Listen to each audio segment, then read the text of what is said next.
ce lieu afin de recevoir les enseignements, les directives, les oracles, d'un message en ce qui concerne notre comportement, notre conduite, tes promesses, ta puissance par rapport à cette année 2025 et notre séjour sur terre.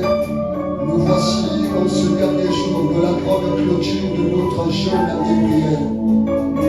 Nous te saluons, ô Majesté, pour tout ce que tu as déjà mis en place pour nous faire du bien. Nous répondons nos cœurs devant toi, ô grand roi, pour te célébrer et t'honorer et connaître qu'effectivement nous n'êtes comparables à toi. Seigneur, nous nous disposons à toi afin que tu nous parles, tu nous révèles des choses, tu nous conseilles, tu nous consoles, tu nous réconfortes et que tu nous établisses au moyen de ta parole. Merci pour ton esprit qui nous accorde la bonne audition et la bonne compréhension. Merci pour tous les autres bien-aimés qui vont se joindre à nous. Merci pour l'atmosphère de gloire déployée en ce lieu. Merci pour tous tes serviteurs et servantes. Merci pour ton peuple que tu as déjà rassemblé en ce lieu. Merci pour ton trône éternel établi au milieu de nous. Merci pour tes anges déployés en notre faveur. Que ton nom soit béni, que ton nom soit exalté, que ton nom soit magnifié au siècle des siècles. Joignons nos mains, acclamons le Seigneur, acclamons le Seigneur, acclamons Jésus, acclamons bien Jésus, acclamons bien Jésus, acclamons Jésus. Il est le Dieu de notre salut, qui mérite les acclamations. Soyons heureux de nous tenir dans sa glorieuse présence. Qu'il soit béni. Bien que nous venons de passer 4 semaines jour pour jour, pendant ce programme de jeûne et prière, nous sommes au terme. Il mérite au moins cette reconnaissance, il mérite que nous puissions lui exprimer cette joie. La Bible dit que c'est lui qui nous donne la volonté et la force selon son bon plaisir. À cause de cela, je nous invite encore à mieux acclamer le Seigneur.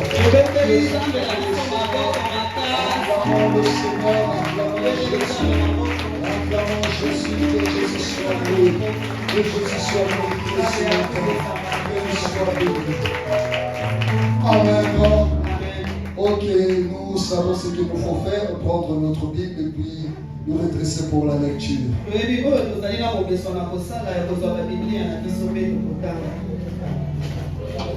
Nous prenons notre Bible.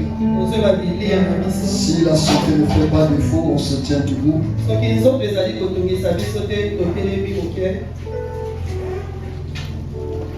Nous sommes sur notre chapitre de l'année d'Ésaïe 40.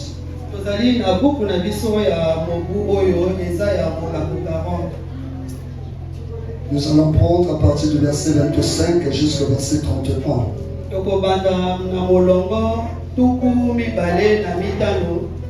Jusqu'à 31.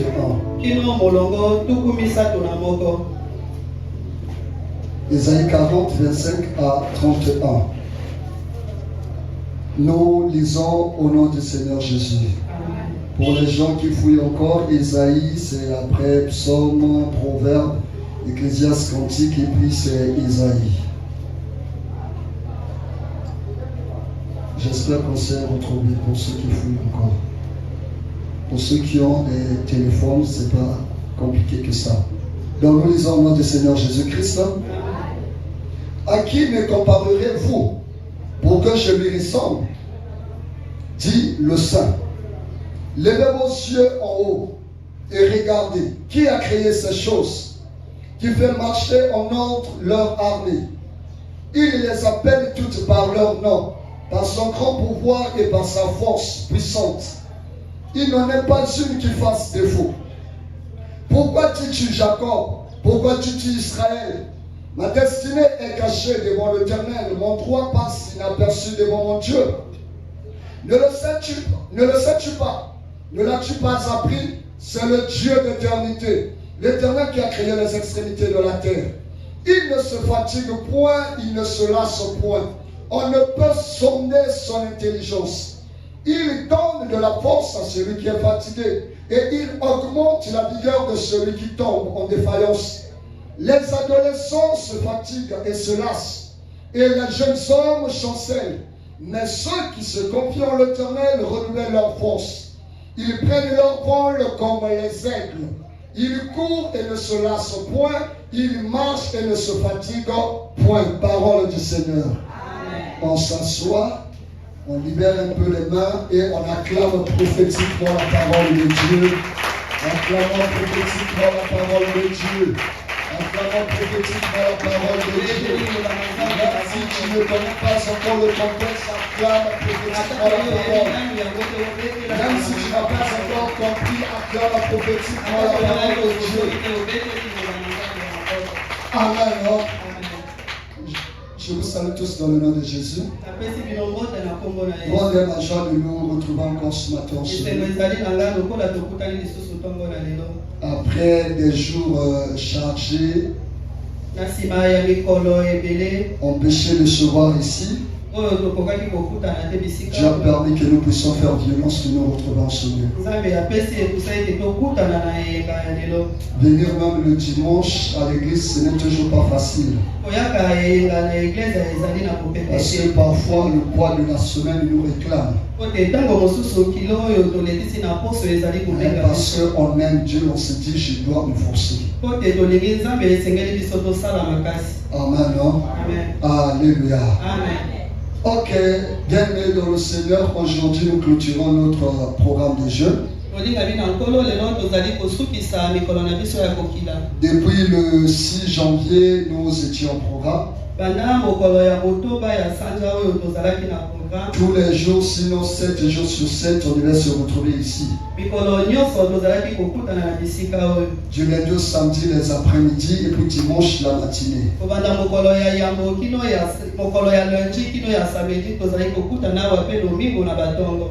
Amen. Amen. Et c'est pour nous une manière de consacrer l'année à Dieu. Parce qu'il y a beaucoup de défis, beaucoup d'enjeux que nous ne maîtrisons pas. Passer le temps de prière, c'est pour nous une manière de manifester notre dépendance de Dieu. Une manière de consacrer notre vie, notre année entre les mains de Dieu. Alléluia. Amen. Et aujourd'hui, Dieu a permis que nous puissions clôturer ce programme.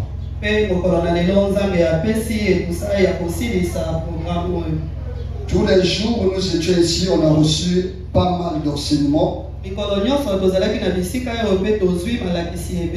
Nous interpellons et conscientisons dans le sens où les déclarations ne sont pas des simples slogans.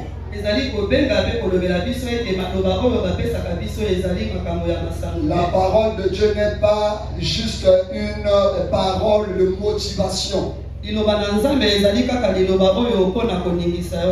déclarations que les hommes de Dieu et sinon notre Père spirituel fait chaque année n'est pas juste pour nous motiver dans le vide.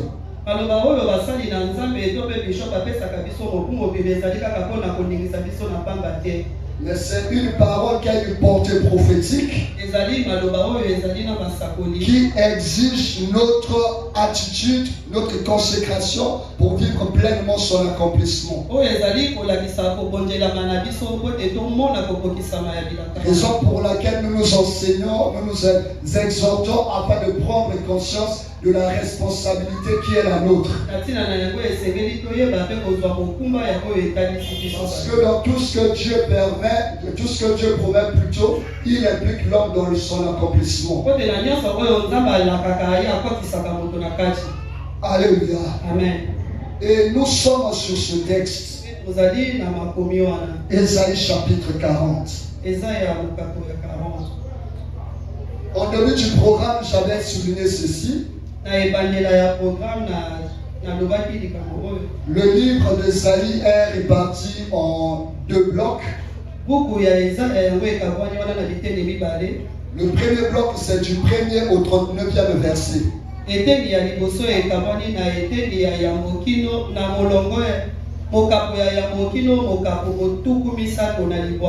Là où Dieu envoie beaucoup plus d'abord des messages d'interpellation, ce qui concerne la désobéissance et l'idolâtrie.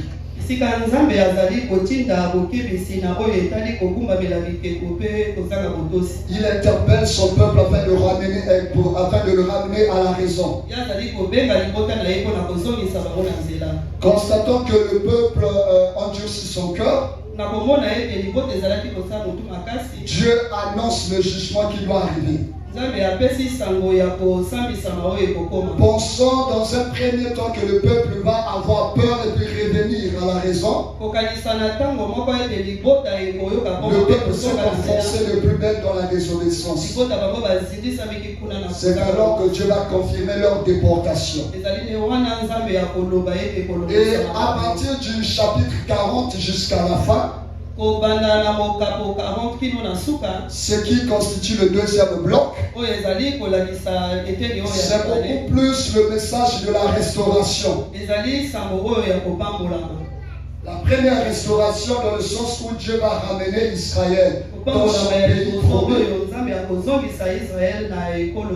Et le deuxième volet, c'est beaucoup plus dans le volet prophétique par rapport à la mission du Seigneur Jésus. Lorsque ce chapitre est écrit, la déportation n'a pas encore eu lieu. Alléluia. Ce sont des messages qu'on annonce pour mettre en garde le peuple de Dieu. Le peuple n'est pas encore parti en esclave. Il est encore dans son pays. Et l'accomplissement de ces prophéties a pris pratiquement un siècle.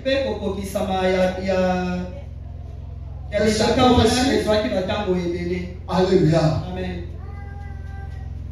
Et au chapitre 40, Dieu est en train d'annoncer que certes, il va aller en déportation, mais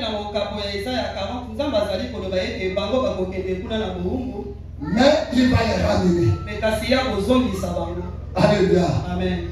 Il va les ramener par rapport à son alliance avec Abraham, Isaac et Jacob. Et Dieu, en donnant ce message,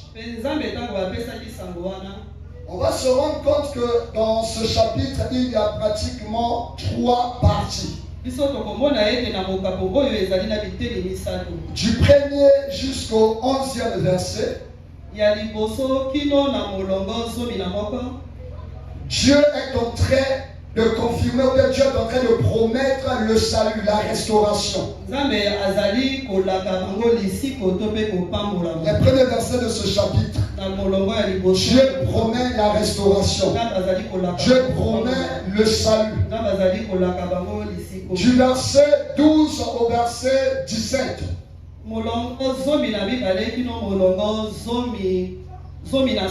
Dieu confirme effectivement qu'il va les ramener. Et à partir du verset 18 jusqu'à la fin,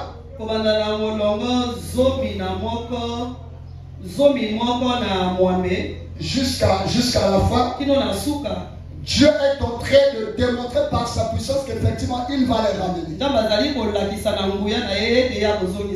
Alléluia. Amen. Et il y a une question qui est posée par Dieu en ce qui concerne le raisonnement des hommes. Là où Dieu dit au verset 25, à qui me comparerez-vous pour que je lui ressemble, dit le Saint. Alléluia. Pourquoi est-ce que Dieu pose cette question? Parce qu'en amont, Dieu est en train de manifester sa puissance et sa suprématie au-dessus des idoles. Comment est-ce que les hommes façonnent les trucs? Dieu est en train de manifester sa puissance en tant que le Dieu créateur. Aucune créature ne peut être comparée à lui. C'est lui qui a créé toutes choses. Et après avoir tout créé, l'homme aussi de son côté se met à fabriquer des idoles. Raison pour laquelle Dieu est en train de poser cette question par rapport aux choses qu'il a créées et par rapport aux choses que l'homme est en train de créer. Qu'est-ce que Dieu a créé qui peut être comparé à Dieu? Et qu'est-ce que l'homme a créé qui puisse être comparé à Dieu? Dieu est en train de manifester sa grandeur infinie. Il manifeste sa souveraineté au-dessus de toute créature. S'il est tout puissant au-dessus des choses qu'il a créées, ne pense pas que parce que toi tu as créé que Dieu ne pourra rien sur ce que tu as créé. Ne pense pas qu'il ne soit pas au contrôle de ce que tu as créé. Non, ce que toi tu as créé, sa puissance est au-dessus de tout. Il contrôle tout, il coordonne tout. Rien n'est caché devant lui, rien n'est plus grand que lui. Alléluia. Dieu est en train de manifester sa puissance. Il manifeste sa grandeur. Lorsqu'on verset 25, là il est dit, à qui me comparerez-vous pour que je lui ressemble? Dit le Saint. Pourquoi est-ce que l'expression ou bien le qualificatif du Saint est mentionné ici? Pour manifester qu'il est le maître de l'univers et il est aussi le juste juge. Et en lui, il n'a pas variation d'ombre. Il exerce le jugement sur tout ce qui est péché. Donc, adorer les choses d'en haut, c'est péché. Adorer les choses d'en bas, c'est péché. Et il est saint en haut, il est aussi saint en bas. Et rien ne peut être comparé à lui. Parce qu'il est le Dieu saint. Nul ne peut s'approcher de lui. Parce qu'il est le juste juge. Il juge toutes choses. Au ciel, il est juge. Sur la terre, il est juge. Au milieu des esprits, il est juge. Au milieu des hommes, il est juge. Et que suit le verset? Quel est le verset suivant plutôt? Les mêmes ceux en haut et regardez. Qui a créé ces choses? Qui peut marcher en ordre leur armée, s'il te plaît? Il les appelle toutes par leur nom, par son grand pouvoir et par sa force puissante. Il n'en est pas une qui fasse défaut. Pourquoi dis-tu Jacob? Pourquoi dis-tu Israël? Ma destinée est cachée devant l'Éternel, mon droit passe inaperçu devant mon Dieu. Alléluia. Lorsque Dieu étale sa puissance par rapport à la création, il demande à l'homme qui a créé ces choses. Tout ce que tu admires là, c'est moi qui les ai créés. C'est moi qui les ai appelés à l'existence. C'est moi qui ai dit un mot et les choses sont venues à l'existence. C'est moi qui ai tout créé. Je suis capable de tout. Et par rapport à cela, pourquoi dis-tu que ma destinée est cachée devant mon Dieu? Alléluia. Amen. Parce qu'aujourd'hui tu traverses des moments difficiles. Parce qu'aujourd'hui tu rencontres des difficultés.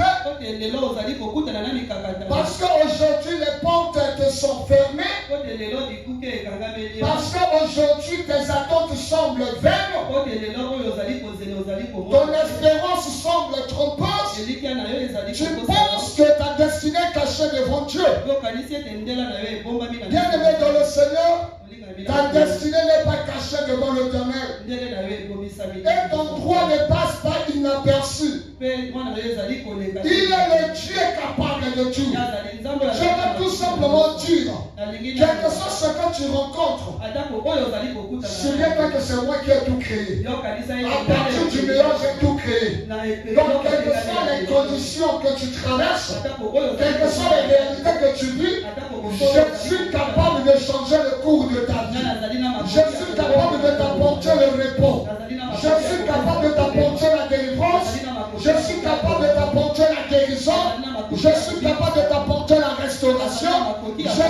capable de changer le cours de ta vie. Si c'est moi qui ai tout créé, sois confiant que je suis capable de changer le cours de ta vie. C'est pour autant dire, quels que soient tes problèmes, ces problèmes-là ne sont pas impossibles devant moi. Lorsque je me lève pour agir, je résous tout problème. Lorsque je me lève pour intervenir, rien ne peut me résister.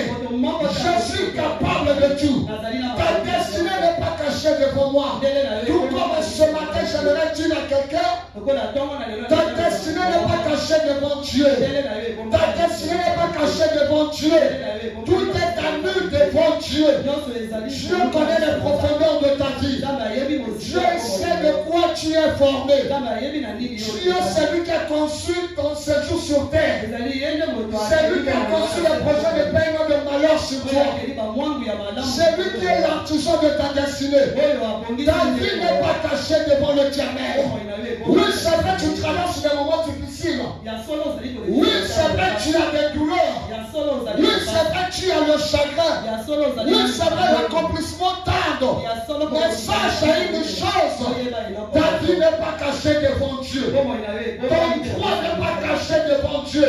Ton droit n'est pas inaperçu. La Bible dit, Dieu n'est pas injuste pour oublier les sacrifices rendus et rendant toujours au sein. Or, celui qui fait ce travail, il mérite, il a des droits. Et Dieu dit, ton droit n'est pas inaperçu. Je vais exhorter quelqu'un qui est sur le point d'abandonner, le fait de servir Dieu, le fait de craindre Dieu, le fait d'être au service du Seigneur, alors que les promesses ne s'accomplissent pas, alors que tu te dis jusque-là, il n'y a pas de salaire. Dieu a dit, ton droit n'est pas inaperçu devant lui. Il est conscient de tout ce que tu fais. Il n'a rien oublié. Il ne t'a pas abandonné. Il ne t'a pas rejeté. Il est au centre de toutes choses. En d'autres termes, aie confiance en Dieu. Aie confiance en ce Dieu-là. C'est lui qui est le maître des temps et des circonstances. C'est lui qui tient toute vie dans le creux de sa main. Il tient ta vie dans le creux de sa main. Il a dit dans sa parole, mes brebis sont dans ma main et personne ne pourra me les ravir. Je dis à quelqu'un, personne ne pourra te ravir de la main de Dieu. Personne ne pourra te ravir de la main de Dieu.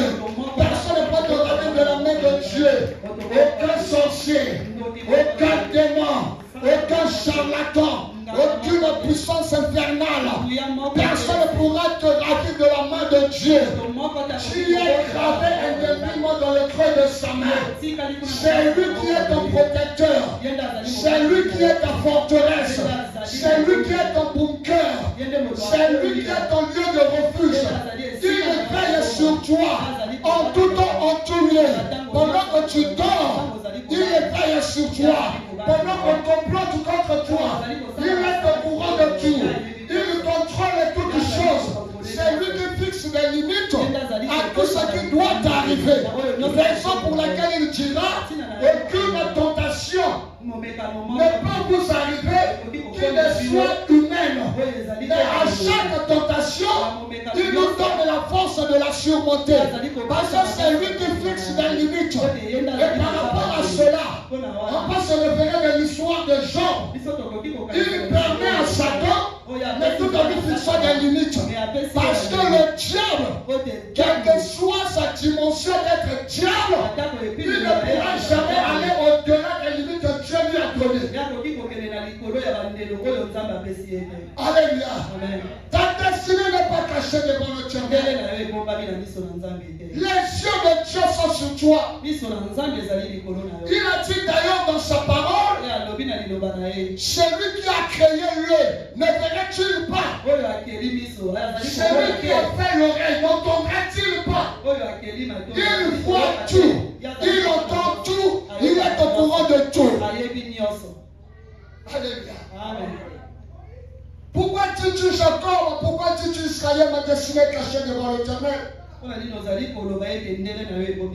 Et mon droit passe inaperçu. Ne le sais-tu pas? Ne l'as-tu pas appris?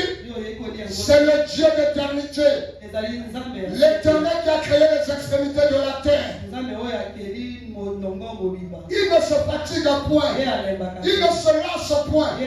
On ne peut sonder son intelligence. Pourquoi est-ce que Dieu interpelle Israël? Quand Dieu dit, ne le sais-tu pas ou ne l'as-tu pas appris? Il est le Dieu de l'éternité. Il veut tout simplement lui faire savoir. Il veut tout simplement rappeler à Israël. Souviens-toi des choses que j'ai déjà accomplies. Souviens-toi des délivrances que j'ai déjà accomplies. Souviens-toi des victoires que je t'ai déjà données. Donc ce que j'ai fait hier, je suis en mesure de le faire aujourd'hui et en mesure de le faire demain. Raison pour laquelle la Bible dira, il est le même hier, aujourd'hui et éternellement. C'est pour autant dire, s'il a délivré hier, aujourd'hui il va délivrer, demain il va délivrer, après-demain il va délivrer.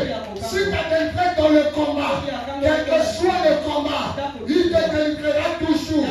J'aime beaucoup David. Il affrontait Goliath avec cette assurance. Pendant que Saoul avait oublié ses exploits avec Dieu. La Bible présente le roi Saoul comme un homme de guerre. Lorsqu'il a remporté des victoires, lorsqu'il a fait des exploits, et face à Goliath, il a oublié tous ses exploits. Il a commencé à trembler devant Goliath. Il a eu peur de la taille de Goliath. Il a eu peur du CV de Goliath. Il a eu peur du palmarès de Goliath. Un homme de guerre. Mais le petit David arrive sur le terrain. Pendant qu'on est en train de brandir le CV de Goliath, lorsqu'il de son côté dit, moi aussi j'ai un palmarès. Moi aussi j'ai un palmarès. Moi aussi j'ai un palmarès. Certes, je n'ai jamais été au front de guerre comme ça, mais j'ai déjà connu aussi la bataille. Lorsque j'étais dans la forêt, vous croyez que c'était facile, mais il y avait aussi des attaques, il y avait aussi des combats. Là où j'étais là, vous qui étiez au front, vous pensez qu'il n'y a que vous qui étiez exposés. Et moi qui étais dans la forêt, vous pensiez que c'était facile. Mais laissez-vous apprendre, là-bas aussi, il y a des dangers, il y a des attaques, là-bas aussi, il y a des combats. Laissez-moi vous dire, quand j'étais dans la forêt, un jour, l'ours était venu pour détruire la brebis. Et je me suis lancé sur lui. J'ai arraché la brebis et j'ai tué l'ours. Pendant que j'étais là-bas, un jour, le lion est arrivé. Le lion a dit à l'ours, oh petit ours, tu n'as pas pu déchirer David. Laisse-moi le roi. Je vais finir avec lui. Le lion arrive. Pendant qu'il est pendu sur la brebis, David se lève.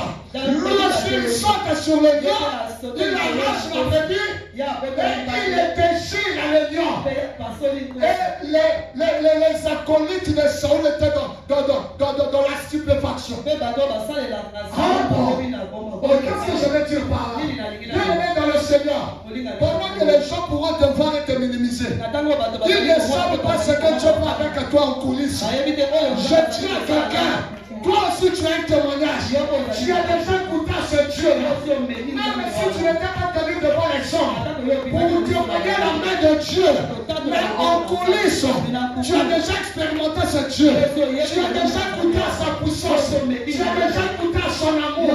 Tu as déjà goûté à sa bonté. Tu as déjà expérimenté ce Dieu-là. Même en cachette, les frères de David, ils pensaient Dieu les protégeait que parce qu'elle partait au front, il y avait le combat, il y avait des flèches qui sifflaient ça et là. Et quand il sortait de la vainqueur, il rendait grâce. Oh, Dieu nous a protégés. Dieu est avec nous. Et quand tu vois David, tu ne sais pas. Dieu est avec nous. Dieu nous protège. Il Il y avait un ennemi devant moi. Il a voulu tirer sa flèche et j'ai esquivé. La main de Dieu a éloigné cela. Dieu est avec moi. J'étais presque mort. Mais Dieu m'a délivré. David le voyait, il le souriait. C'est votre témoignage. Moi aussi, j'ai mon témoignage. Toi aussi, tu as ton témoignage. Raison pour laquelle Jésus a dit à Marie, je retourne vers mon Dieu, votre Dieu, vers mon Père, votre Père. Ce n'est pas le Dieu d'un seul individu. Chacun devrait expérimenter ce Dieu-là d'après sa relation, d'après son intimité. C'est comme un père qui a plusieurs enfants. Et chaque enfant vit de l'amour du père selon une particularité donnée. Je pourrais donc dire, moi aussi j'ai témoignage de mon Dieu. David a produit aussi son témoignage. Il a son témoignage. Moi aussi j'ai mon témoignage. Raison pour laquelle j'avais dit, la vie chrétienne est une vie d'expérience personnelle avec ce Dieu. Tu sauras mieux t'attacher à Dieu. Tu sauras mieux t'attacher à Dieu. Mieux servir Dieu. Mieux craindre Dieu. Mieux témoigner Dieu. Lorsque tu vas l'expérimenter seul. Alléluia. Amen. David a dit mon sujet témoignage. Dieu m'a délivré. De la même manière qu'il m'a délivré entre les pattes de l'ours. Il m'a délivré des griffes du lion. Il va me donner la victoire face à cette incertitude. Oh bien-aimé dans le Seigneur, lorsque tu traverses des temps difficiles, avant de jeter l'éponge, souviens-toi déjà des victoires remportées avec ce Dieu. Souviens-toi de ce que tu as déjà fait. Tu as déjà traversé des moments difficiles. Dieu tu en as sorti. Tu as traversé des moments pratiquement impensables. Et Dieu t'a délivré de là. Tu étais pratiquement au bout de tes forces. Mais à tes parents aujourd'hui relevés. Personne ne t'accordait cette possibilité de te relever. Toi-même, tu n'y croyais plus. Tu disais que c'est ma fin. Tu souhaitais même la mort. Tu disais que c'est fini pour moi. Mais aujourd'hui, te voilà encore debout. Aujourd'hui, tu peux encore marcher. Aujourd'hui, tu peux encore courir. Aujourd'hui, tu peux encore prier Dieu. Aujourd'hui, tu peux encore adorer Dieu. Aujourd'hui, tu peux encore servir Dieu. Pourquoi cela? Parce que Dieu t'avait protégé. C'est alors tout ce qui pourrait venir après. Lorsque tu te sens faible, tu vas tout simplement comme David. Le Dieu qui m'a délivré en 2004, en 2005, en 2010, en 2012, en 2015, en 2020, ce Dieu-là va me délivrer en 2027. Va me délivrer en 2027. Il va me délivrer. Il va me donner la victoire. Il va me restaurer. Il va me relever. Et je témoignerai ça. Dieu dit, ne l'as-tu pas appris? Je suis le Dieu de l'éternité. Alléluia. Amen. Et pourquoi est-ce que Israël arrive à ce raisonnement? Parce qu'il fait la comparaison des forces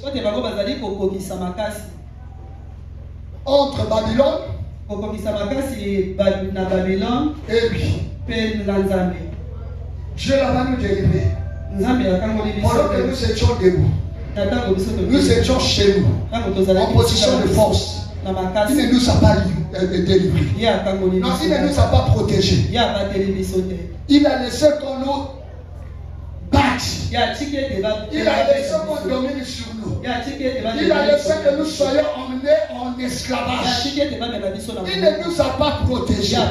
Pendant que nous étions chez nous. Mais maintenant que nous sommes dans leur territoire, il va nous délivrer. Alléluia. Amen. Pendant que les choses étaient moins difficiles, il n'a pas agi. Mais maintenant que les choses sont plus compliquées, est-ce qu'il va agir? Oh, laisse-moi te répondre par cette histoire. Lazare est un malade. On appelle Jésus pour le guérir. Jésus n'arrive pas. Et 4 jours après Jésus arrive, sa soeur lui dirait qu'ils sont déjà. C'est-à-dire que c'est trop tard. Il fallait venir au moment où il était encore malade. Même malade, il respirait quand même. Même malade, il pouvait quand même avec beaucoup de force se tenir debout. Mais maintenant, il est déjà mort. Il n'a plus de souffle. Qu'est-ce que tu vas maintenant faire? Il n'a plus de vie. Jésus dit, où est-ce que vous l'avez mis? Et pendant qu'ils s'attendaient à la guérison, Jésus avait préparé une autre prise de soumission. J'ai dit à quelqu'un, nous croyons en un Dieu multisystème. Il a plusieurs moyens pour délivrer. Même si la maladie est arrivée en phase terminale, ce Dieu est capable de te guérir. Ce Dieu est capable de te restaurer. Ce Dieu est capable de donner un grand témoignage. Ce Dieu est capable d'opérer des miracles. J'aime souvent donner un témoignage simple. Supposons une fille de 18 ans, 19 ans, 20 ans, 25 ans, met au monde. Et elle vient témoigner. Et une maman de 60 ans se lève pour témoigner. Qu'elle a mis au monde. Elle est arrivée au monde. Les deux ont expérimenté l'accouchement. Quel est le témoignage qui sera plus grand? Alléluia. Quel est le témoignage qui sera plus grand? Le témoignage de celui dont le cas sera plus difficile. C'est son témoignage qui sera plus grand. Et pourtant les deux ont expérimenté le miracle de l'accouchement. Celle qui a beaucoup passé des temps dans l'humiliation, dans les problèmes, dans le rejet, dans la moquerie, dès lors que Dieu le visite, son témoignage va avaler les autres témoignages. Je dis à quelqu'un, ce que Dieu va accomplir dans ta vie va avaler beaucoup de témoignages. C'est-à-dire, il y aura des gens qui ne pourront plus témoigner dès lors que toi tu te lèveras pour témoigner. Parce qu'ils vont reconnaître ce que Dieu a fait avec toi. Non, c'est plus grand que ce qu'il a fait avec nous. Dieu parle à Israël. Vous pensez que moi je délivre selon que vous êtes chez vous? Et dans ce pays étranger, rappelez-vous, vous étiez en Égypte. Je vous ai libéré. Ne pensez-vous pas que je sois capable de vous libérer ici? C'est ça le raisonnement des hommes. Nous pensons que Dieu agit. Nous pensons que Dieu agit lorsque tous les signaux sont positifs. Lorsque le pronostic est en notre faveur. Là, Dieu peut agir. Mais dès lors que tous les signaux sont négatifs, nous pensons que c'est trop tard ou impossible pour Dieu. Il n'y a pas d'impossibilité devant ce Dieu. Bienvenue dans le Seigneur. Inculquons-nous ce principe. Le Dieu que nous prions, le Dieu en qui nous croyons, il n'y a pas d'impossibilité devant lui. Alléluia. Devant lui, il n'y a pas de cas difficile. Il n'y a pas de cas impossible. Donc, mets-le dans ta tête. Si on parle de miracles, si on parle de prodiges, si on parle de signes, ce sont des choses qu'on ne peut jamais expérimenter avec le potentiel humain. On ne peut jamais les posséder avec la force humaine. Alléluia. Nous prions un Dieu de miracles. Et le Dieu de miracles s'en fout de tout ce qui peut être positif. Le Dieu de miracles, lui, il navigue dans l'impossibilité. Le Dieu de miracles, lui, opère dans des cas plus difficiles. Le Dieu de miracles, et c'est ce que nous prêchons cette année 2025. Nous allons expérimenter le Dieu de miracles. Le Dieu qui accomplira des choses qu'on ne pourra posséder avec les forces humaines. Le Dieu qui va opérer des choses qu'on ne pourra jamais acquérir avec notre intelligence. Il est le Dieu capable de tout. Israël pensait que c'était fini pour lui. Nous étions chez nous. On avait une certaine position. Il ne nous a pas protégés. Il ne nous a pas épargné du pire. Mais maintenant que tout est fini, maintenant que nous sommes à la merci de nos ennemis. Alléluia. Vous savez bien dans le Seigneur. Te battre sur ton propre sol, tu as plus d'avantages. Te battre. Tu as plus d'avantages. Alléluia. Qu'à l'extérieur. Les Babyloniens sont venus battre Israël dans son propre territoire. Là où Israël connaît toutes les tranchées, les forteresses, ainsi de suite. Ils ont battu Israël. Israël s'est dit, chez nous, le pays de la promesse, là où il y a le temple, là où il y a l'arche de Dieu, on nous a battus. Maintenant nous partons chez eux.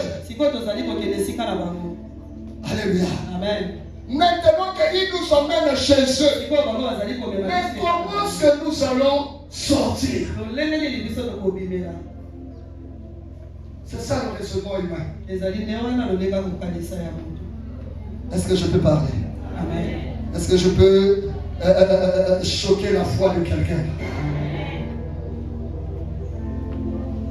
Le sorcier vient chez toi, tu as déjà peur de lui. Peur de le rencontrer. Mais maintenant qu'il est question que toi tu partes chez lui. Déjà chez moi, il a déjà semé la zizanie. Et là, c'est maintenant moi qui dois me rendre chez lui. Et ce sera le chaos. Alléluia. Amen. Chez moi-même, là où je semble être en sécurité, ils m'ont semé des cauchemars. Mais maintenant qu'il a pu prendre peut-être mon vêtement, mon nom, je sais pas, ma photo, il l'a emmené là-bas. Ah, c'est fini. Je ne pourrai rien. C'est ça le raisonnement des hommes. Déjà, je ne lui donne rien. Il bloque mes finances. Et maintenant que je vais lui donner mon argent, ce sera comment? Là, je vais tout perdre. Tout sera fermé. Le raisonnement des hommes. Alléluia. Alors que Dieu peut permettre que tu arrives chez lui, car la Bible dit, tout lieu que foule la plante de tes pieds, je te le donne en possession. C'est pour autant dire, dès lors que tu arrives chez lui, il y a une destitution qui se fait. Est-ce que quelqu'un comprend? Il y a une destitution qui se fait automatiquement. Lui, il est destitué et c'est moi qui est institué à sa place. Donc automatiquement, spirituellement, c'est toi qui gouvernes. Pendant que ces appareils cabalistiques avaient l'habitude de mieux fonctionner, mais dès lors que tu arrives là-bas, tu brûles tout le réseau. Il ne peut plus faire des incantations, il ne peut plus rentrer en contact avec ses grands-mères, il ne peut plus rien faire. Parce qu'il y a quelque chose qui ne tient pas. Il y a quelque chose qui ne va pas. Qu'est-ce qui se passe? Qu'est-ce qui se passe? Il y a quelqu'un qu'on ne peut pas envoûter. Il est arrivé à domicile. Et cela nous rappelle quoi? L'histoire de notre Seigneur Jésus dans le séjour des morts. Le séjour des morts a appelé le corps d'Abraham. A appelé le corps des prophètes. Le séjour des morts a reçu tous les prophètes. Le séjour des morts est déjà habitué à conserver les âmes. La Bible déclare, le Seigneur Jésus, dès lors qu'il débarque, le séjour des morts n'a pas pu supporter. J'ai l'habitude d'avaler des gens, mais cette personne-là n'est pas du tout comme toutes les autres. Qui est-il? Qui est-il? Non seulement que je ne peux pas l'engloutir, non seulement je ne peux pas l'éterniser ici, mais la Bible déclare, Jésus a récupéré les clés du séjour de mort. Il a ramené dans son pouvoir. Il y a des gens qui sont des cauchemars pour leurs ennemis. Raison pour laquelle je nous fais répéter ici, je suis un porte-malheur pour mes ennemis. Je suis un porte-malheur pour mes ennemis. Est-ce que quelqu'un peut répéter après moi, je suis un porte-malheur pour mes ennemis? Non, déclare avec audace, je suis un porte-malheur pour mes ennemis. Je suis un porte-malheur pour mes ennemis. C'est-à-dire, si tu oses me combattre, tu auras des pires cauchemars. Si tu prends mon argent pour le bloquer, tu auras des pires cauchemars de ta vie. Si tu prends mon empreinte pour envoûter, tu auras des pires cauchemars. Si tu prends ma photo pour envoûter, tu auras des pires cauchemars. Avant moi, tu pourras envoûter qui que tu voulais. Mais le fait que tu as associé mon nom à tes invocations, tu auras des sérieux problèmes. Non seulement que tu vas me perdre, tu vas perdre même les autres victimes. Et cela nous rappelle encore quoi? Les Juifs, les pharisiens, les Romains avaient l'habitude d'emprisonner des rebelles, les récalcitrants. Un jour, Paul et Silas, après avoir rendu service, on les jette en prison. Et les geôliers tout confiants. Moi je suis ici, aucun prisonnier ne se chape. Mais il ne savait pas, il avait des prisonniers partout avec tous les autres. Il avait là dans sa cellule des prisonniers pas comme les autres. La Bible déclare à minuit, Paul et Silas se mettent à chanter. Et on ne comprend pas. Dans la maçonnerie, il y a l'expression qu'ils appellent, comment on appelle? Béton armé. Alléluia. C'est-à-dire que c'est vraiment un bloc de béton de fondation. Ceux qui ont vécu les drames de 97, je pense, oui, 97. Quand il y avait des détonations et autres, les gens partaient se cacher vers l'Ibobie là-bas. Sous la dalle. Alléluia. Parce que les dalles amortissent l'explosion. Et ça épargne votre vie. Alléluia. Les fondations de la prison étaient du béton armé. Mais ils ne comprenaient pas des individus qui commencent à chanter pour leur Dieu, à célébrer pour leur Dieu. Il y a des tremblements, il y a des tremblements, il y a des fissures, il y a des portes qui commencent à déverrouiller, les chaînes qui sortent en éclat. Mais qu'est-ce qui se passe? Quelle est cette armée qui vient nous envahir? Quelle est cette armée qui vient nous envahir? Et pourtant il y a des soldats. On ne voit pas des armes, mais on sent des tremblements de terre. On ne voit pas des armes, on voit des portes de faire sauter en éclat. On ne voit pas des armes, mais on constate qu'il y a des dégâts. Parce qu'ils avaient reçu dans leur cellule les gens qu'on ne doit jamais emprisonner. Raison pour laquelle je déclare, tu es un porte-malheur pour tes ennemis. Tout ce qui est à toi est un porte-malheur pour tes ennemis. Mieux vaut pour eux ne pas le toucher. Mieux vaut pour eux ne pas te toucher. Mais sinon, ça sera le pire des cauchemars. Et certains vont leur remettre, vont leur dire, mais pourquoi tu as osé le prendre? Voilà ce que cela cause. Alléluia. Souviens-toi des délivrances que tu as déjà expérimentées avec ton Dieu. Israël, ne sois pas déçu. Ne sois pas dans le regret. Ne sois pas dans le deuil.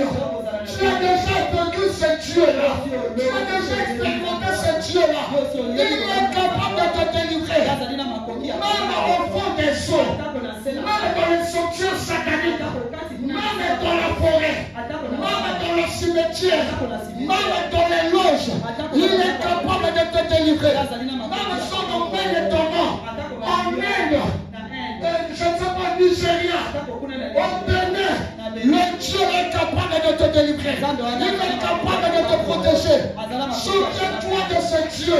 Souviens-toi de sa puissance. Il est le Dieu imbattable. La Bible dit, avec lui, nous ferons des exploits et il écrasera nos ennemis. Et confiance en ce Dieu. Et la Bible ajoute, sinon Dieu ajoute, c'est moi qui donne la force. Tu penses que moi je vais te délivrer par rapport à ta force, mais ta force là qui te la donne, n'est-ce pas moi? C'est moi qui donne la vigueur aux gens. C'est moi qui permet que tu puisses échapper. Car si moi je ne donne pas, tu ne pourras rien. Et si moi je donne, l'impossibilité s'écrase devant toi. C'est moi qui donne la force. Raison pour laquelle la Bible dit, il donne de la force à celui qui est fatigué. Et il augmente la vigueur de celui qui tombe en défaillance. Je déclare sur quelqu'un. Celui qui était tombé soit relevé.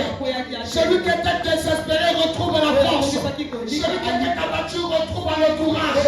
Le Dieu que nous prions, il est celui qui donne la force. La Bible dit, c'est Dieu qui produit en nous la volonté et la force selon son bon plaisir. La Bible dit, la joie de l'Éternel est notre force. Que Dieu te donne la force, quels que soient les combats, quelles que soient les épreuves, quels que soient les obstacles, quels que soient les complots, reçois la force d'affronter 2025, reçois la force de vaincre tes ennemis, reçois la force de résister dans les attaques, reçois la force de relever les défis, reçois la force de supplanter tes ennemis, reçois la force de triompher de tes adversaires, reçois la force de remporter la victoire sur les mauvais sorts, reçois la force de triompher même dans ton sommeil, reçois la force de triompher des attaques nocturnes, reçois la force de battre tes ennemis. Cette année 2025, Dieu est en train de te télécharger. Tu reçois la force de résistance au chantement. Tu reçois la force de résistance aux malédictions. Tu reçois la force de résistance aux attaques. Tu reçois la force. La Bible dit, c'est Dieu qui donne la force. Il donne la force aux jeunes des gens. Au terme dans le Seigneur. Parce que généralement, lorsque nous voyons les jeunes, nous disons qu'ils sont forts. Et la Bible dit, c'est Dieu qui leur donne la force. Donc la force des jeunes là, c'est Dieu qui donne. Je pour autant dire, il est aussi capable de le donner à toi. Il est capable de te donner la force des jeunes.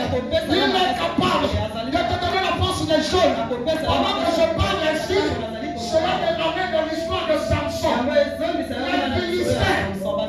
Philistins étaient habitués de voir Samson manifester sa force avec les tresses. Même les Juifs étaient habitués à voir Samson tout fort lorsqu'il avait des tresses. Or, le Dieu que nous prions, c'est un petit système. Tellement que les Philistins avaient coupé les cheveux, ils s'étaient dit, c'est venu pour lui.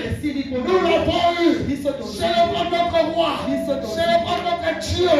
Ils se moquaient de Samson. Et la Bible déclare, pendant qu'ils étaient en pleine résistance, Samson, après avoir prié Dieu, il demande à Dieu la force. Et je vais dire le Seigneur, Samson n'avait pas demandé les cheveux. Il a demandé la force. Parce que s'il demandait les cheveux, ça allait peut-être prendre quelque temps. Ça allait attirer leur attention. Et ils allaient vite l'empêcher. Ils allaient venir le couper. Mais Samson n'a pas demandé les cheveux. Il a demandé la force. Pourquoi cela? Parce qu'il sait, le Dieu qui m'a donné les cheveux, il est capable de me donner la force sur son cheveu. Donc je dis à quelqu'un, quand Dieu est capable de te donner la force sur son cheveu, il est capable de te donner la victoire sur son cheveu. Il est capable de te donner la victoire sans relation. Il est capable de te donner la victoire sans cheveux. Les Juifs, ils s'accordaient les cheveux. Les Philistins, certains de moi, ils avaient dépêché leur coiffeur. Soit c'est le mot là. Tant que tu verras juste une petite pousse de cheveux. Ou encore, il y a des produits qu'on met la tête pour que la tête reste chaude. Maintenant, qu'il s'appelle du sang pour empêcher que les cheveux poussent. Mais Samson est la révélation. Le plus important, ce n'est pas les cheveux. Le plus important, c'est la force. Le plus important, ce n'est pas les cheveux. Le plus important, c'est la force. Je dis à quelqu'un, le plus important, c'est la force. Et la force spirituelle, tu vas remporter la victoire. Et la force spirituelle, tu vas relever les défis. Et la force spirituelle, tu vas triompher de tes adversaires. Et la force spirituelle, tu vas leur résister. Et la force spirituelle, c'est Dieu qui relève celui qui tombe en défaillance. Je dis à quelqu'un, tu vas te relever. Tu vas te relever. Les gens pensent que ça finit pour toi. 2025, c'est une routine. Mais ils seront surpris qu'en réalité, ce n'est pas une routine. Parce que Dieu est en train de te relever. Dieu est en train de te relever. Il te donne de nouvelles opportunités. Il te donne de nouvelles occasions. Il te donne de nouvelles relations. Il te donne de nouvelles portes. Il te suscite de nouveaux partenaires. Il est en train de te relever. Il relève ton travail. Il relève ta santé. Il relève tes finances. Il relève ton intelligence. Il relève tes enfants. Il relève ton foyer. Il relève ton commerce. Je suis en train de te relever. Je suis en train de te relever. Je suis en train de te relever. Donne le verset. Je relève ton travail. Donne le verset. Je relève tes recettes. Donne le verset. Je relève ton commerce. Donne le verset. Je te relève. Je te relève. Je te relève. Je te relève. Qu'est-ce qui te dit dans mes pensées? La Bible relate une histoire. La Bible relate une histoire. Un homme était malade. Quel que soit les choix, il meurt. On parle enterré. Et pendant qu'on parle enterré, avant lui, il avait déjà un cadavre qui est enterré. Et pendant qu'on parle enterré, Kende, madame ou papa, Kende, madame ou papa. Pendant qu'il chante, les ennemis font irruption. Les ennemis arrivent. Ils se sont dit, hé, si nous partons jusqu'au cimetière, on va nous tuer. Ce corps-là, c'est un corps sans vie. Il n'a plus de valeur. Je donne le seulement pour sauver notre peau. Ils ont jeté le corps. La Bible dit, le corps a roulé, a roulé, a roulé. Jusqu'où il va toucher les sang brisé. Et automatiquement, ça reprend vie. Je dis à quelqu'un, tu vas reprendre vie. Tu reprends vie. Tu reprends vie. Tu reprends vie. Donne le verset. Tu reprends vie. Donne le verset. Tu reprends vie. J'imagine les gens qui avaient jeté le corps en train de courir. Parce que d'habitude, lorsqu'on fuit, il faut se regarder derrière pour connaître un peu la distance. S'ils sont comme des proches, et ce qui pendant qu'ils couraient, ils ont pu jeter un coup d'œil pour voir les ennemis. Au lieu de voir les ennemis, ils nous voient le corps qu'il avait jeté. Le corps est en train de courir. Ce n'est pas d'abord ça. Je crois que la vitesse des Juifs avait dédoublé. Était dédoublé. Là, ils ne fouillaient plus devant leurs ennemis. Et ils fouillaient quelqu'un qui était mort, qui est revenu à la vie. Parce que quand tu vois celui qui est mort revenir à la vie, ça c'est impossible. Tout le monde doit courir. Je dis à quelqu'un, quel est ce que tu as compris dans ta vie? Voici terminé. La Bible dit, ceux qui se confient en l'Éternel renouvellent leur force. Ils prennent le vol. comme les aigles. Il est court et ne se lasse pas. Il marche et ne se fatigue point. Je bénis le Seigneur pour notre place spirituelle. Le renouvellement des forces n'implique pas que l'on vole. Le renouvellement des forces, c'est soit pour prendre l'envol, soit pour courir, soit pour marcher. Mais le Père spirituel, il a réfléchi d'après l'inspiration. Courir, marcher et s'envoler sont trois moyens de déplacement. Il quitte le point A pour le point B. Mais la différence, c'est qu'il ne peut pas arriver au même moment. Celui qui marche pourra prendre 2 heures. Celui qui court pourra prendre 30 minutes. Mais celui qui vole pourra prendre 5 minutes. Je dis à quelqu'un, c'est l'envol des aigles. C'est l'envol des aigles. C'est l'envol des aigles. Nous allons prendre la hauteur. Nous allons décoller. Nous allons nous envoler. Permettez-moi de finir. On n'a pas dit le renouvellement des forces pour le vol. On dit pour l'envol. Le vol, c'est l'attitude d'être en l'air. Le planer en l'air. Mais l'envol, c'est plutôt partir d'un endroit à un autre. Celui qui s'est envolé, c'est celui qui a quitté le point A pour le point B. Pourquoi tu renouvelles tes forces? Pas pour stagner. Tu ne renouvelles pas tes forces pour retourner en rang. Tu renouvelles tes forces pour aller plus loin. Je dis plus loin. Je dis plus loin. Je dis plus loin. Donne le négocier. Tu iras plus loin. Tu iras plus loin. Et je dis à quelqu'un, tu ne vas pas courir. Je dis à quelqu'un, tu ne vas pas marcher. Mais tu vas t'envoler. Tu vas déployer tes ailes. Tu iras plus loin. Les gens seront choqués.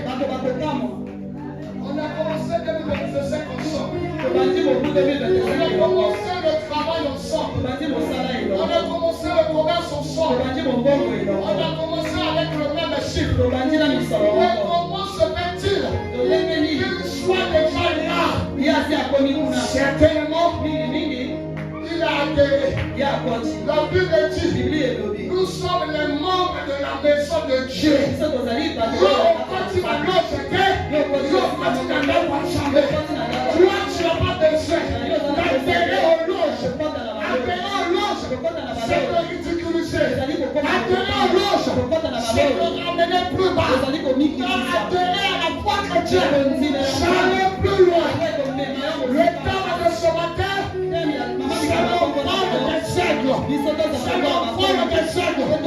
Je refuse dans cette église que vous puissiez marcher. Je refuse dans cette église que vous puissiez courir. En ma qualité de votre pasteur, je déclare, vous allez prendre votre contrôle. Vous allez prendre votre contrôle. Vous me permettez ça? Les oiseaux volent, n'est-ce pas? Mais tous les oiseaux n'ont pas la même vitesse et ne volent pas dans la même altitude. Les gens aussi volent. Et le moineau aussi vole. Les sauces aussi confondues qu'on vole. Le canard même la façon d'ailleurs vole. La mouche aussi vole. Mais ils n'atteignent pas la même vitesse et la même altitude. L'aigle redonne la suprématie, la souveraineté, la divinité. Peut-être que dimanche prochain on va parler des qualités de l'aigle. L'aigle a la possibilité de se rajeunir chaque année. Il renouvelle ses forces chaque année. Il renouvelle son plumage chaque année. Il renouvelle ses cercles chaque année. Il renouvelle son bec chaque année. L'aigle pèse à peu près 5 kilos. Mais il va soulever quelque chose de 20 kilos. Il est plus résistant que le poids qui le dépasse. L'aigle a la possibilité de voir 8 fois que l'homme. C'est un visionnaire. C'est un visionnaire.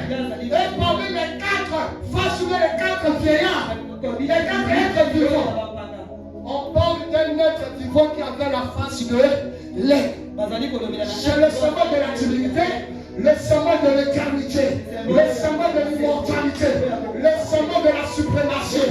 Je dis à quelqu'un, Dieu a dit dans sa parole, je te donnerai la supériorité sur tes ennemis. Et c'est ce que Dieu va accomplir.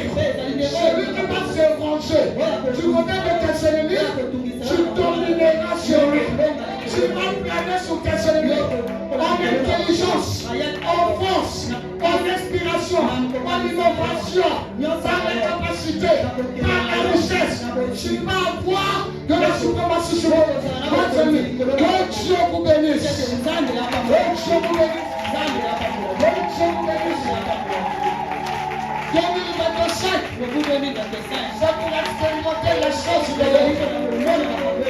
2025, c'est pour expérimenter les choses de Dieu. Les choses que les autres ne peuvent voir. Les choses que les autres ne peuvent entendre. Les choses que les autres ne peuvent faire.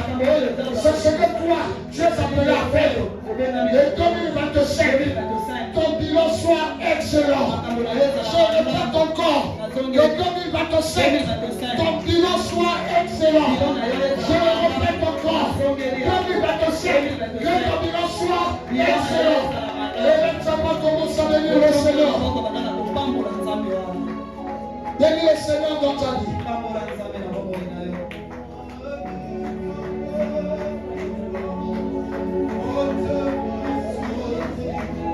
Bénis le Seigneur, fais cette prière prophétique. Que cette année 2025, je vais m'envoler. Cette année 2025, je vais atteindre les sommets. Cette année 2025, je vais conquérir les territoires. Cette année 2025, je vais triompher de mes adversaires. Cette année 2025, je vais prendre mon envol. Je prends l'envol des ailes. Je déploie mes ailes. Je déploie mes ailes. Je prends l'envol des ailes.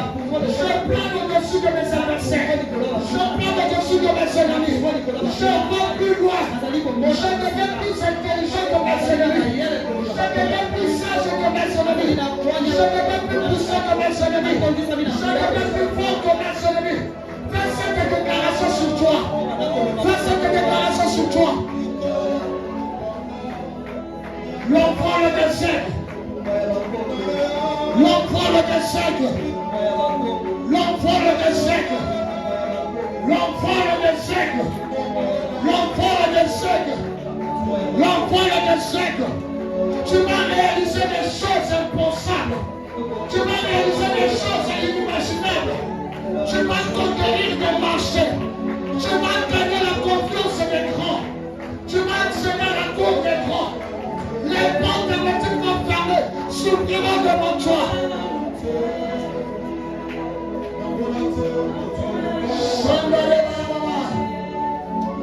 Et est-ce que Dieu est en train de déclarer des paroles? Est-ce que Dieu est en train d'annoncer les choses qui vont arriver? Là, nous allons plus loin. Les gens voient aujourd'hui, toi tu vois le 31 décembre 2025. Les gens voient le 9 février, toi tu vois le 31 décembre 2025. Les gens voient le 2025, toi tu vois 2050. La puissance des siècles.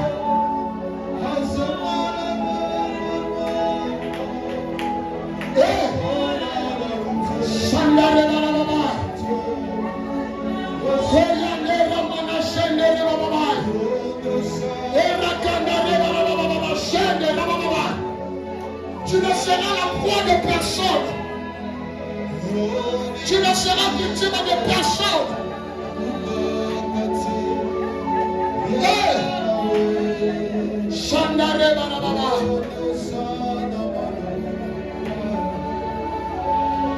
L'envol des siècles. L'envol des siècles. L'envol des siècles. L'envol des siècles. Naviguer dans le surnaturel. Naviguer dans le surhumain. Naviguer dans l'inimaginable. Naviguer dans l'impensable. Le vol des siècles.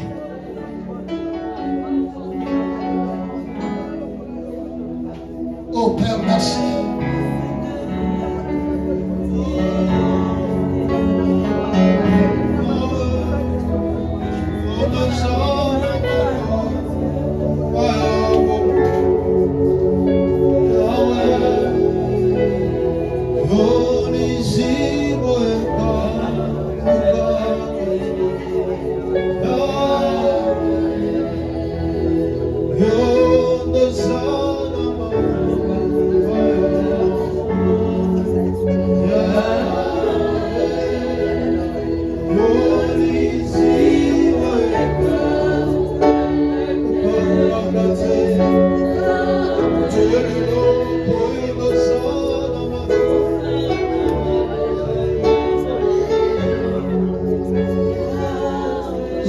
arrivé une fois que les apôtres demandent au Seigneur quand est-ce qu'il reviendra. Il va leur dire, ce n'est pas à vous de connaître le jour et l'heure. Là où se trouve un cadavre, c'est là où se rassemblent les charognards.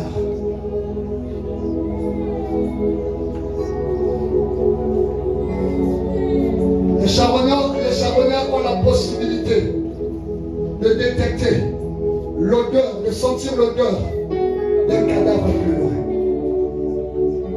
Et on peut facilement repérer qu'il y a quelque chose par leur mobilisation.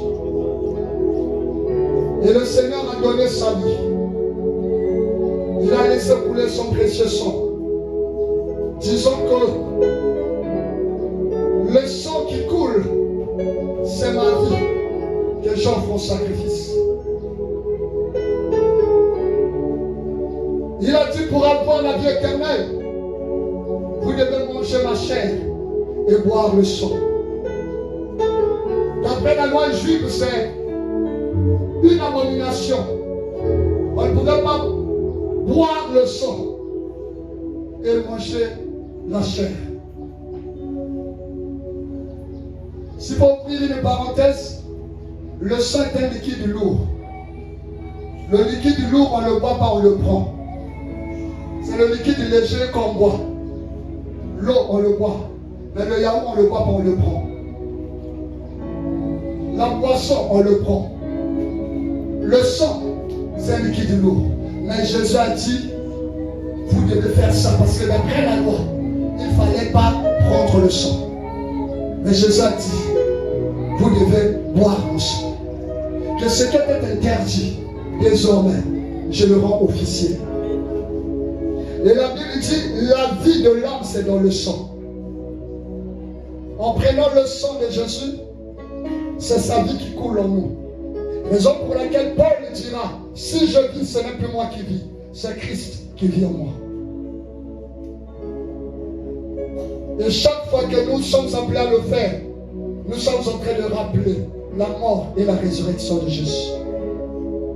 Raison pour laquelle, ce matin, en qualité des pouvoirs qui me sont conférés,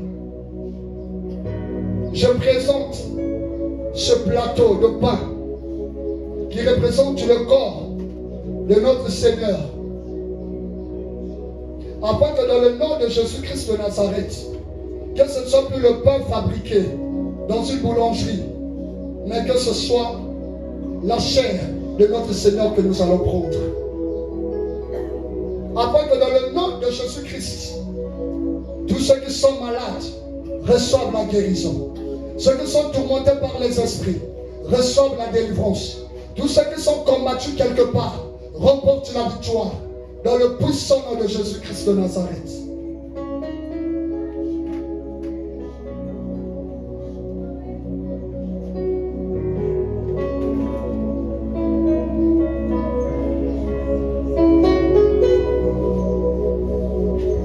Éternel Dieu grand, ceci représente la coupe de ton sang, versée pour l'humanité. Laisse que de cet instant même, que ce soit ton sang que nous allons prendre afin de nous procurer ta vie. La vie qui tue la mort. La Bible dit que nous sommes au milieu des hommes comme l'odeur de Christ. Parce qu'il y a des gens qui ont l'odeur de la mort qui attire la mort, et les gens qui ont l'odeur de la vie qui attire la vie.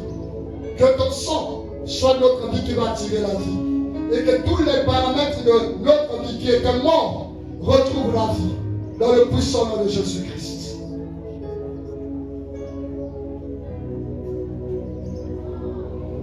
Ceci étant dit, tous ceux qui sont passés par les eaux du baptême,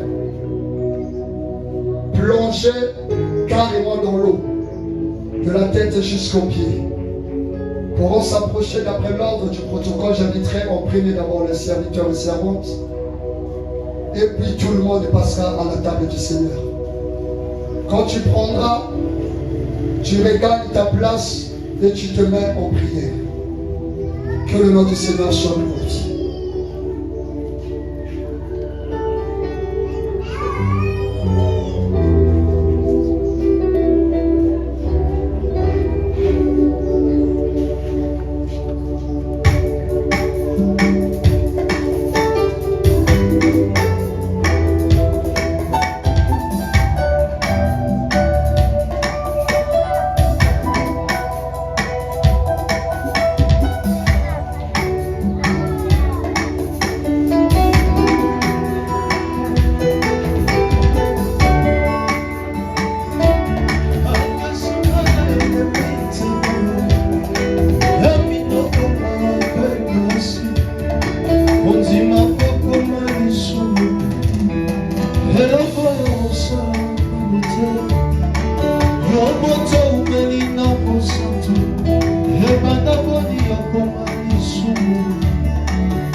Merci.